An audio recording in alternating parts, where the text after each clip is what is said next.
अस्सलामु अलैकुम शेख। वालेकुम सलाम। वालेकुम अस्सलाम व आ, रहमतुल्लाह। आ, शेख हमारा सवाल ये था कि शेख हमें किसी से मालूम पड़ा, मतलब एक करीबी इंसान से, कि हमारे जो मतलब परदादा थे, इन्होंने किसी की 4 एकड़ ज़मीन हड़पा ली थी। जी। और शेख इनके पास में तकरीबन पूरी 90 एकड़ ज़मीन थी, और जिसमें से इन्होंने अपने अ 3 बेटों को और 1 बेटी को तक़सीम कर दिया था, मतलब अपने उसमें। तो शेख वो समझ में नहीं आ रहा है आज कि वो जो 4 एकड़ हड़पाई हुई ज़मीन थी, वो किस बेटे के हिस्से में आई। अब उसका कुछ सबूत ही नहीं मिल रहा कोशिश करने के बाद भी। अल्हम्दुलिल्लाह वस्सलातु वस्सलामु अला रसूलिल्लाह व अला आलिहि व सहबिहि अम्मा बाद।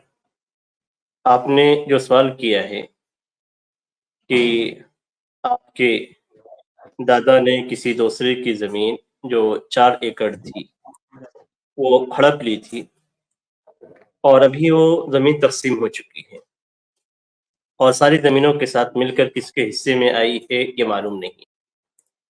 सबसे पहली चीज़ जो आपको मालूम करनी है, वो ये कि ज़मीन किसकी थी और किससे हड़पी गई थी। ये ज़मीन किससे ग़स्ब की गई थी, और दूसरी चीज़ ये कि क्या ये बात सही है या ऐसे ही लोगों के दरमियान फैली हुई है।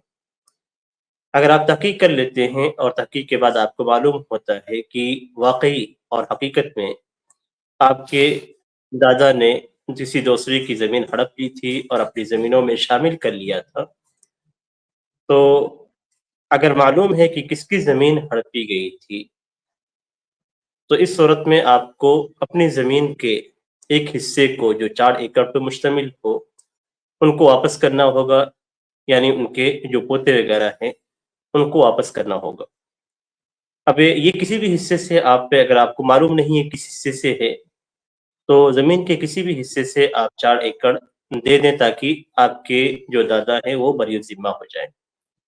कुरान करीम के अंदर भी इसी बात का हुक्म दिया गया है कि फ़मन ख़ाफ़ मिन मूसिन जनफ़न औ इस्मन फ़अस्लह बैनहुम फ़ला इस्मा अलैह, कि अगर कोई शख़्स से किसी वसीयत करने वाले, यानी जो शख़्स से इंतकाल कर गया है, उसकी जानिब से वसीयत के अंदर या ऐसे ही उसके वसीयत के माने में उसके तरका और उसकी प्रॉपर्टी भी है जो छोड़ कर वो जाता है, उसमें किसी ज़ुल्म से या किसी गुनाह का खौफ से हो और उसको सही कर देता है, तो सही करने वाले पे कोई गुनाह नहीं है।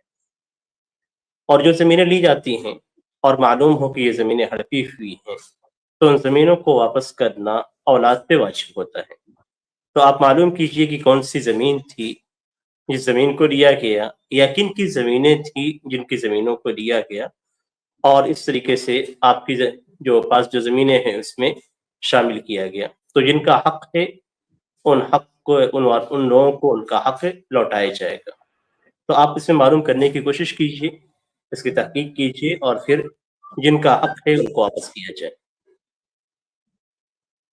जी शेख, हमने जी हर भाई। मुमकिना कोशिश कर ली, जितना हमसे हो सकता था, काफ़ी लोगों को पूछा, और जितने भी बताने वाले थे, मतलब जिनको पता हो सकता था कि इन्होंने ये किया, तो वो भी आज इस दुनिया में नहीं रहे। शेख ये बात तकरीबन 60 साल से ज़्यादा पुरानी है, इसीलिए कुछ समझ नहीं आ रहा है, और किसकी थी ये भी कन्फर्म नहीं हो पा रहा है।